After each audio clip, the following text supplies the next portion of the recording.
Hello बच्चों, welcome to unique study. तो बच्चों, आज की क्लास में हम लोग पढ़ेंगे प्लासी का युद्ध। और पिछले क्लास में हम लोग एनसीईआरटी बुक पढ़े थे ये ज्योग्राफी में। इसके बाद हम हिस्ट्री 2 दिन ज्योग्राफी, 2 दिन हिस्ट्री, हम ऐसे करके पढ़ेंगे। फिर उसके बाद पॉलिटिकल साइंस और इकोनॉमिक्स पढ़ेंगे। तो अभी हम लोग का ज्योग्राफी और पॉलिटिकल हिस्ट्री चल रहा है, यानी भूगोल और इतिहास दोनों चल रहा है साथ में। तो पहले हम नोट्स या बुक, पहले नोट्स हम कर रहे हैं, फिर उसके बाद बुक भी पढ़ा रहे हैं। तो दोनों हम लोग का साथ में चल रहा है, नोट्स और एनसीईआरटी बुक साथ ही में हम लोग करवा रहे हैं। दोनों आपके लिए बहुत ज़्यादा ये है, नोट्स आपको एग्ज़ाम के लिए बेनिफिट होगा और एनसीईआरटी बुक आपको मतलब कॉन्सेप्ट देगा। तो और फिर साथ में हम डीपी भी करवा रहे हैं, जिससे आपको क्वेश्चन भी प्रैक्टिस हो जाए।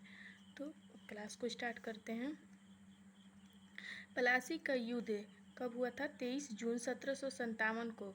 प्लासी की लड़ाई 23 जून 1757 रॉबर्ट क्लाइव के नेतृत्व वाली ब्रिटिश ईस्ट इंडिया कंपनी को बंगाल के नवाब सिराज उद दौला पर जीत थी। प्लासी का युद्ध जो हुआ था वो 23 जून 1757 के हुआ था। किसके बीच हुआ था? तो रॉबर्ट क्लाइव जो था, ये ब्रिटिश सेना का नेतृत्व में था रॉबर्ट क्लाइव, और सिराज उद दौला जो था वो एक सम्राट था जो बंगाल का था, नवाब, बंगाल का वो नवाब यानी राजा था। तो ये दोनों के बीच प्लासी का युद्ध हुआ था।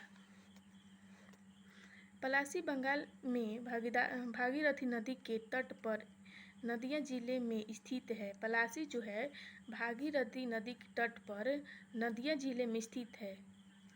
प्लासी बंगाल में, कहाँ? प्लासी कहाँ है? बंगाल में भागीरथी नदी के तट पर नदिया जिले में स्थित है।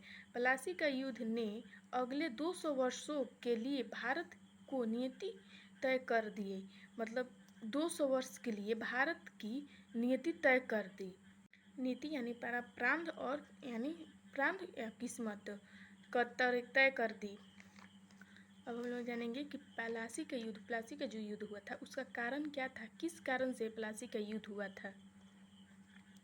कंपनी द्वारा किए जा रहे कर मुक्त व्यापार, जिसके कारण सिराज की वित्तीय नुकसान हो रहा था। जो कंपनी द्वारा व्यापार किया जा रहा था उसके कारण से जो वहाँ का नवाब था, जो वहाँ का शासक था, राजा जो सिराज उद दौला था, उसका नुकसान हो रहा था। साथ ही साथ कंपनी के कर्मचारियों द्वारा किए जा रहा दस्तकों का दुरुपयोग हो रहा था। तो इन लोग का जो दस्तखत जो था, इन लोग का जो ऑफिस टाइप पे जो रहता, दस्तखत जो था, वह उसका दुरुपयोग किया जा रहा था।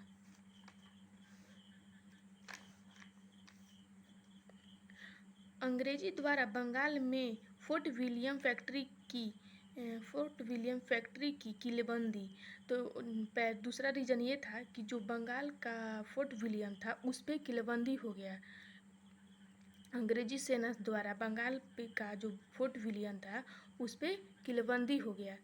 दूसरा रीज़न ये था। तीसरा रीज़न क्या था? फोर्ट विलियम पर भारी बंदूकों की बिना सिराज की अनुमति के तैनाती करना। मतलब कि भारी बंदूकों को बना रहे थे और सिराज जो था, वहाँ का जो शासक था, उसको पता नहीं था, और ये चीज़ उसके मतलब विरोध में, मतलब उसको बिना बताए हुए जाकर कर रहे थे, बिना अनुमति से वो कर रहे थे।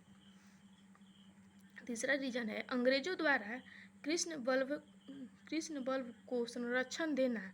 अंग्रेजों जो कृष्ण बल्ब जो था वो सिराज उद दौला का दुश्मन था और उसको ही लोग संरक्षण दे रहे थे। कौन? अंग्रेज। जिसे सिराज ने वित्तीय धोखाधड़ी के इल्ज़ाम में निकाला था।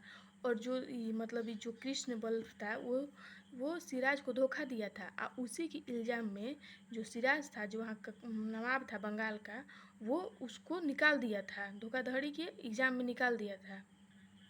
घसीटी बेगम का बंगाल की गद्दी पर अंग्रेजों द्वारा समर्थन करना। घसीटी बेगम जो थी वो जो सिराज उद दौला थी उनकी वो मौसी थी, और वो भी मतलब जो थी वो सिराज उद दौला के विरोध में थी। वो भी एक प्रकार से सिराज उद दौला की दुश्मन ही थी। उनको भी बंगाल के गद्दी पर समर्थन करना, कि आप बंगाल के गद्दी पर बैठेंगी, उसका समर्थन करना घसीटी बेगम का, ये भी सिराज उद दौला का मतलब अच्छा नहीं लगा था। इस वजह के एक कारण ये भी था कि 1757 में विरोध हुआ, जो पलासी का युद्ध हुआ था।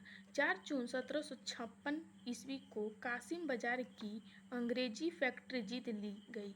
उसके बाद कलकत्ता पर हमला हुआ। तो 4 जून को कासिम बाजार की जो फैक्ट्री थी उसको जीत ली गई। उसके बाद जो था वो कलकत्ता पर हमला हुआ था।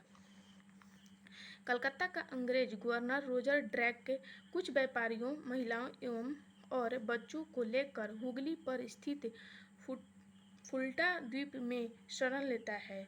तो जो कलकत्ता जो अंग्रेज था वो वहाँ के कुछ व्यापारी, महिलाओं और बच्चों को लेकर हुगली पर स्थित एक फुल्टा द्वीप है वहाँ पर शरण लेता है। कौन? गवर्नर रॉजर ड्रैक ने। सिराज ने कलकत्ता जीतकर उसका एक नया नाम अलीनगर रखकर उसे अपनी एक प्रतिनिधि मणिकचंद्र को हाथों सौंप कर वापस मुर्शिदाबाद चला गया। तो ये जब कोलकाता पर जो हमला किया था उसके बाद जो वहाँ के वो अंग्रेजी जो सेना थे वो हुगली नदी के तट पर एक फुल्टा द्वीप था वहाँ पर जाकर छुप गए। और फिर उसके बाद जो सिराजुद्दौला था, जो सिराज था, वो अपने एक निजी जो उसके सिपाही थे, निजी जो उसके क्या कह सकते हैं, नवाब जो था, मतलब निजी सिपाही कह सकते हैं, जो उसका बहुत एक होता है ना विश्वासी था, तो वो था मणिकचंद्र। उसके हाथ में मुर्शिदाबाद मतलब वहाँ का जो कोलकाता को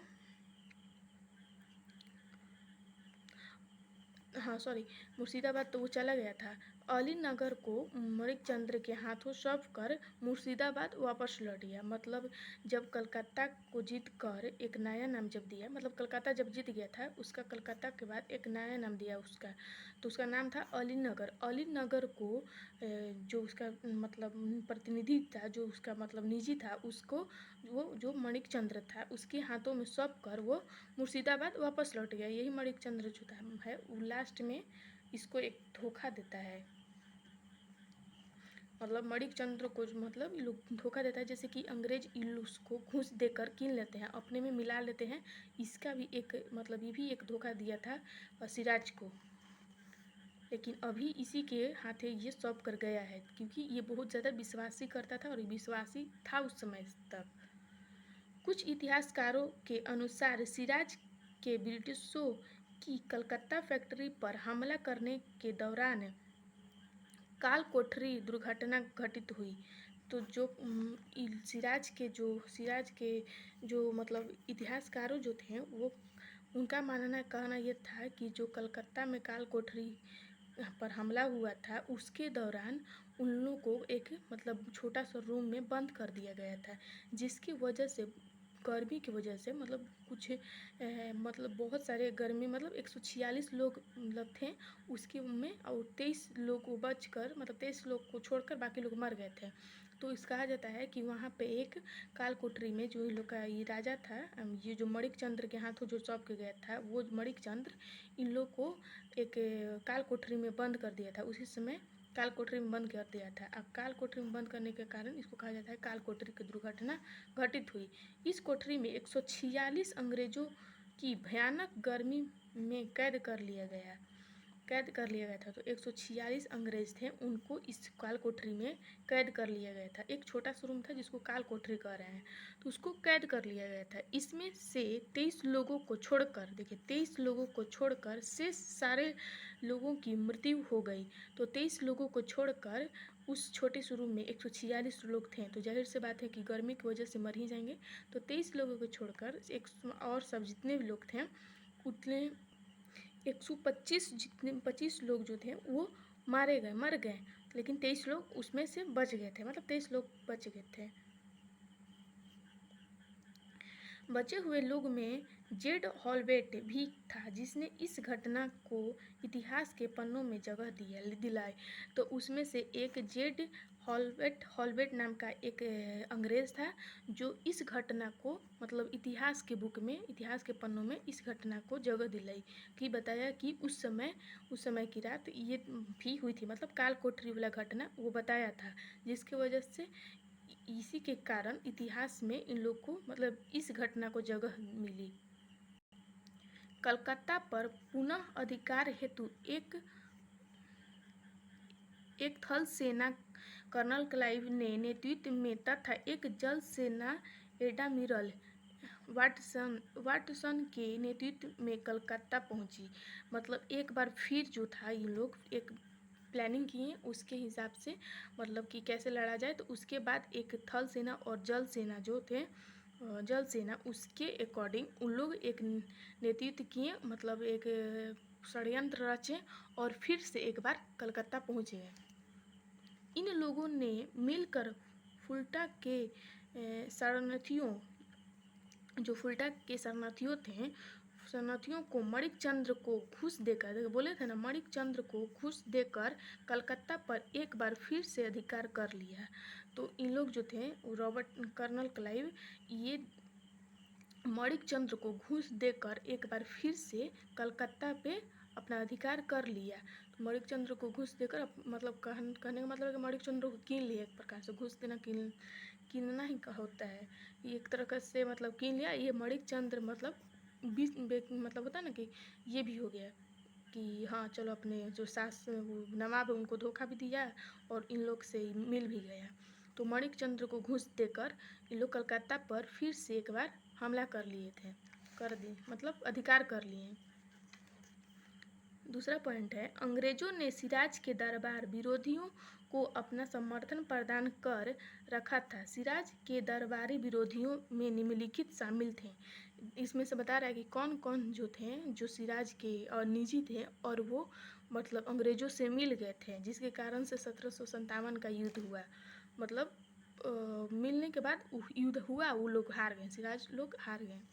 सिराजुद्दौला की मौसी जो कसेटी बेगम थी, ये भी बैठना चाहती थी, ये भी राजा शासक बनना चाहती थी, जो राजगद्दी पर चाहती थी कि हम भी बैठें। तो ये भी थी, एक कारण रीज़न था। दूसरा था नवाब का सेनापति, तो जो सिराज का सेनापति था मीर जाफ़र, ये भी मिल गया था अंग्रेज से। नवाब का दीवान जो राय दुर्लभ था, ये भी मिल गया था। बंगाल का जो जगत सेठ थे, वहाँ के बहुत बड़े एक सेठ थे जिनका नाम महावत चंद था, नाम भी बहुत महान हुआ है महावत चंद, लेकिन काम गलत किए। महावत चंद जो थे वो भी मिल गए थे, किससे? अंग्रेजों से। पलासी के मैदान में 23 जून 1757 ईस्वी को दोनों सेनाओं का आमना सामना हुआ। तो जब पलासी का युद्ध मतलब हुआ है 23 जून 1757 को। आपसे कोई पूछेगा कि पलासी का युद्ध कब हुआ था, तो 23 जून 1757 को। इस पर हम क्वेश्चन बनाए हैं डीपीपी में, तो आपको वो भी क्लियर हो जाएगा जब हम पढ़ेंगे तो आपको बताएंगे आंसर। तो जब आमना सामना हुआ तो सेनापति मीर जाफ़र, यहाँ पर मीर जाफ़र जो था सेनापति किसका? नवाब का, इस युद्ध में तटस्थ रहा। केवल मीर मैदान व मोहन लाल ने नवाब की ओर से अंग्रेजों की समक्ष कुछ चुनौतियां उत्पन्न की, परंतु देखिए जो मीर जाफ़र था वो मतलब जब सिराज इधर से जब अंग्रेजों का आया, फिर उधर से अंग्रेजों का आया, और इधर से जब मीर जाफ़र का सेना जो था, मीर जाफ़र जो था उसका सेनापति, उसमें वो जो था वो जब नहीं इधर से सेना भेजे तो जो सिराज के कुछ जब मतलब होते हैं चाहने वाले, जैसे कि बहुत एक प्रकार से बोल सकते हैं विश्वासी जो सेना थे, जो बहुत ज़्यादा उनको ये करते थे, वो दोनों उस युद्ध में उतरे और अतः वो दोनों मतलब कितना ही दोनों युद्ध लड़ेंगे, तो वो दोनों लास्ट में मारे गए, युद्ध में मारे गए। और मारने के बाद सिराजुद्दौला असफल हो गए, मतलब कि उनको असहायक हो गए कि अब हम मतलब ये युद्ध तो हार ही गए हैं, तो वो भाग गए। लेकिन बाद में मैदान छोड़ के भाग गए, लेकिन बाद में उनको मार दिया गया था पकड़ के। इस पॉइंट को कवर करते हैं। इस युद्ध में तटस्थ रहा। केवल मीर मैदान व मोहन लाल ने नवाब की ओर से अंग्रेजी के सक्षम कुछ चुनौतियां उत्पन्न की, परंतु वे अंततः असफल रहे। तो जो थे मोहन लाल जो थे और मीर मैदान वो दोनों चुनौतियां मतलब उत्पन्न की, लेकिन वो दोनों भी लास्ट में असफल रहे। मीर मैदान की मृत्यु से सिराजुद्दौला असहाय पड़ गया। उसे मैदान छोड़कर भागना पड़ा।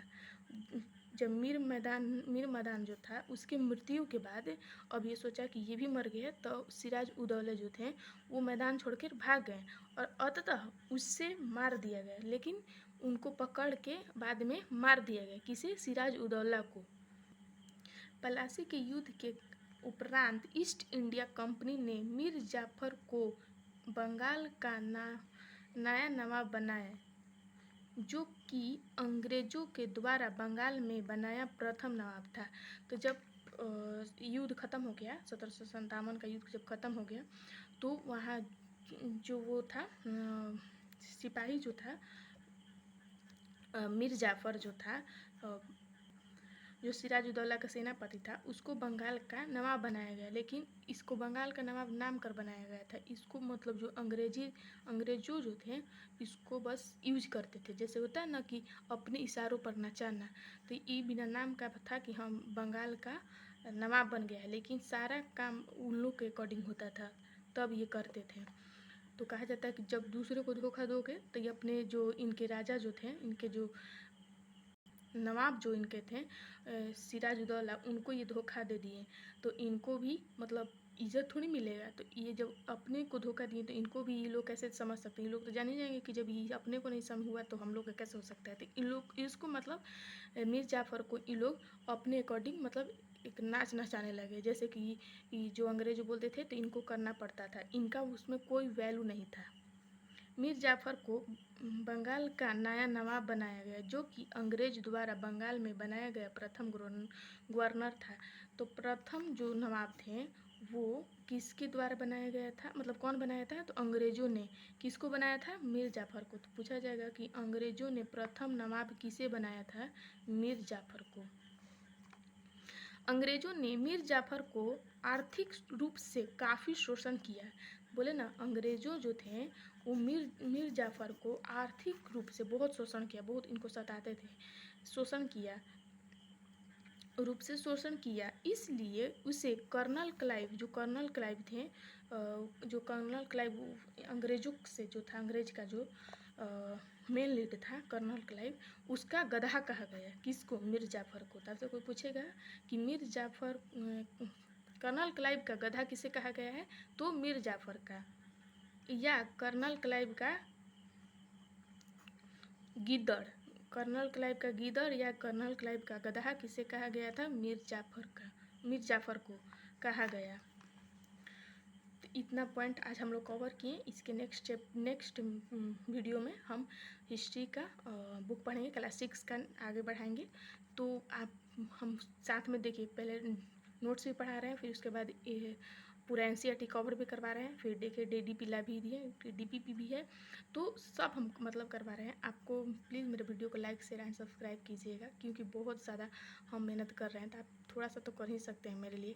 बस आपको वीडियो पर नए हैं तो चैनल पर नए हैं तो वीडियो को सब्सक्राइब कीजिए, चैनल को सब्सक्राइब कीजिए, वीडियो को लाइक कीजिए, शेयर कीजिए।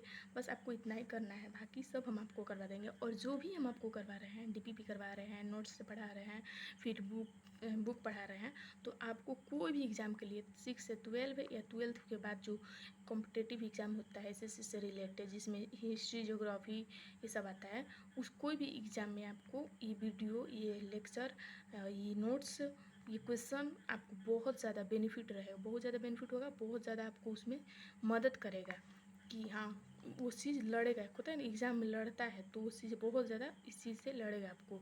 बस आपको ध्यान से सुनना है, पढ़ना है और रिवीजन करते रहना है। और जो चीज़ आपको नहीं आएगा वो कमेंट में आप बिना सोचे पूछ सकते हैं, हम फिर से उस वीडियो बनाएंगे या फिर आपको कमेंट में ही उसका आंसर देंगे। तो पहला क्वेश्चन है, वह युद्ध जो दक्षिणी भारत से बाहर और बंगाल में फैल गया, जहां रॉबर्ट क्लाइव के अधीन सेना ने कलकत्ता को नवाब सिराजुद्दौला से वापस ले लिया गया, जिसे फ्रांसीसी का समर्थन प्राप्त था। तो कौन सा युद्ध था? तो ऑप्शन है 1764 में बक्सर का युद्ध, 1760 में वांडीवास का युद्ध, 1757 में प्लासी का युद्ध, या 1746 में अड्यार का युद्ध। तो इसका आंसर होगा 1757 में प्लासी का युद्ध। दूसरा क्वेश्चन है, किस युद्ध के बाद ब्रिटिश ईस्ट इंडिया कंपनी ने बंगाल पर नियंत्रण हासिल कर लिया? तो ऑप्शन है बक्सर, हल्दी घाटी, वांडीवास या पलासी, तो इसका आंसर हो जाएगा पलासी। पलासी के युद्ध के बाद किसे बंगाल का नवाब बनाया गया था? ऑप्शन है अलीवर्दी खान, दूसरा ऑप्शन है मीर कासिम, मीर जाफर या सिराजुद्दौला। तो मीर जाफर को नवाब बनाया गया था। 1757 की लड़ाई के बाद अंग्रेजों ने भारत में राजनीतिक सत्ता हासिल की। तो मतलब 1757 की जो लड़ाई हुआ था उसमें अंग्रेजों जो थे वो भारत पे राजनीतिक सत्ता हासिल की। तो कौन से वो लड़ाई था? तो प्लासी का लड़ाई था। हल्दीघाटी का नहीं था, बक्सर का भी नहीं था, मंडीवास का भी नहीं था, प्लासी का था। 5वां क्वेश्चन है 1757 में प्लासी की लड़ाई ब्रिटिश ईस्ट इंडिया कंपनी और के बीच लड़ी गई थी। तो मतलब 1757 में जो लड़ाई हुआ था वो ब्रिटिश ईस्ट इंडिया कंपनी और किसके बीच लड़ी गई थी? फ्रेंच ईस्ट इंडिया कंपनी के बीच नहीं, डच ईस्ट इंडिया कंपनी के बीच नहीं, पुर्तगालीज ईस्ट इंडिया कंपनी के बीच नहीं, मुगल सम्राट के बीच। यस, तो मुगल साम्राज्य थे उनके बीच लड़ा गया था। 6 क्वेश्चन है प्लासी का युद्ध कब हुई थी? आपको हम जितना क्वेश्चन करवा रहे हैं सब आपको हम नोट्स में पढ़ाए हैं, उसके बाद ये क्वेश्चन है। तो आपको क्रिस्टल क्लियर होना ही है कि हाँ हो जाएगा, आपको समझ में बहुत अच्छा से आएगा। 27 जून 1789 नहीं, 23 जून 1757 सही है, 24 जून 1758 गलत, 25 जून 1750 गलत। 7th क्वेश्चन है निम्नलिखित में से किसी स्वर्ग से उत्पन्न सेनानायक कहा गया? रॉबर्ट क्लाइव, अल्बुकर्क, फ्रांसीसी डुप्ले या लॉर्ड कॉर्नवालिस।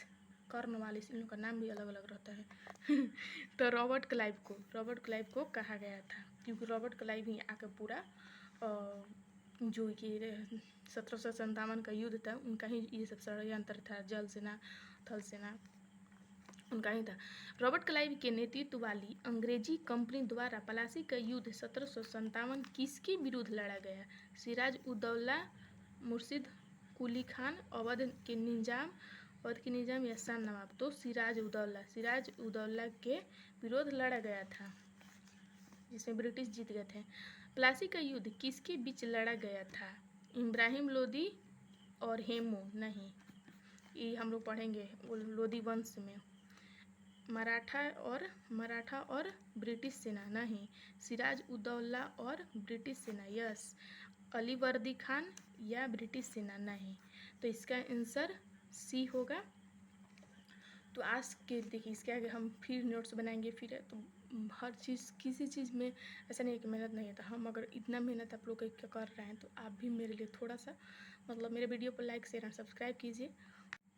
तो आज के लिए इतना ही। नेक्स्ट वीडियो में हम लोग नेक्स्ट लेक्चर में हम लोग NCERT बुक को पढ़ेंगे और NCERT बुक को एक्सप्लेन करेंगे कि क्या है और कैसा। ये नहीं, यही चैप्टर नहीं होगा NCERT बुक में। NCERT बुक हम 6 से 12 तक करवा रहे हैं, तो अभी हम 6 का पढ़ा रहे हैं, तो 6 का 4 चैप्टर होगा। तो NCERT बुक हम लोग कवर करेंगे इसके बाद वाले लेक्चर में। तो अगर मेरा वीडियो पसंद है तो प्लीज़ वीडियो को लाइक शेयर एंड सब्सक्राइब कीजिएगा। मिलेंगे नेक्स्ट वीडियो में, तब तक के लिए पढ़ाई करते रहिए। All the very best, bye bye.